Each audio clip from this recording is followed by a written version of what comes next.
యాక్చువల్‌గా ఈరోజు government holiday కదా! సో, అందుకోసమని సైట్‌లో ఇంకా అప్డేట్ కాలేదు. సో, నాకు తెలిసి అదే రీజన్ అనుకుంటా.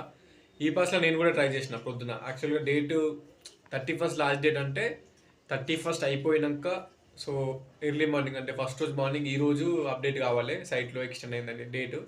చాలామంది అడుగుతుర్రు. ఫోన్ కూడా చేసిర్రు. అది అప్డేట్ అయితది కంపల్సరీ. బట్ మెయిన్ ఈ పాస్ అఫీషియల్ వెబ్‌సైట్‌లో ఆ డేట్ అనేది అక్కడ ఆ 31/12/2023 అనే ఉంది. అది చేంజ్ అవుతుంది. ఓకేనా? మేబీ ఈరోజు హాలిడే కాబట్టి వాళ్ళు ఇంకా అప్డేట్ చేయలేరేమో. బట్ వెయిట్ చేయండి.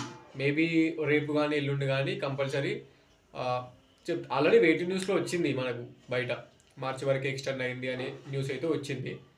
సో అఫీషియల్ వెబ్సైట్లో అప్డేట్ కానీ మాత్రం ఈరోజు హాలిడే కాబట్టి ఈరోజు కాలేదు. మేబీ రేపు కానీ ఎల్లుండి కానీ అవ్వచ్చు.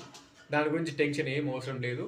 2 డేస్లో 3 డేస్లో ఛాన్స్ ఇచ్చి అందరినీ అప్లై చేసుకోండి అని మాత్రం చెప్పరు. ఓకేనా? అదే చిన్న లాజిక్. మీకు పీజీ వాళ్ళకైతే 2-3 డేస్ అవుతుంది కదా అది ఈ పాస్ స్టార్ట్ అయ్యి. సో ఈ అంతమంది చేసుకోరు కదా ఒకటేసారి. అందుకోసమే సో టైం అనేది ఇస్తారు. కానీ న్యూ ఇయర్ అండ్ హాలిడే కాబట్టి ఈరోజు బంద్ ఉంటుంది కాబట్టి అందులో సైట్లో అప్డేట్ కాలేదు. సో రేపు ఎల్లుండి చూస్తే అది అవుతుంది. అయిన తర్వాత నేనే చెప్తా వీడియో. ఓకేనా? సో చాలామంది నేను చెప్పిన కదా అని మంచిగా హ్యాపీగా అప్లై చేసుకోకుండా జనవరిలో చేసుకుందామని ఉన్నారు. సో చేసుకుంటారు మీరు.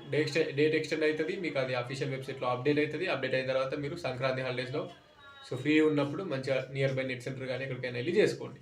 Okay? So thank you so much. Wishing you all of you happy new year 2024. So అంతే.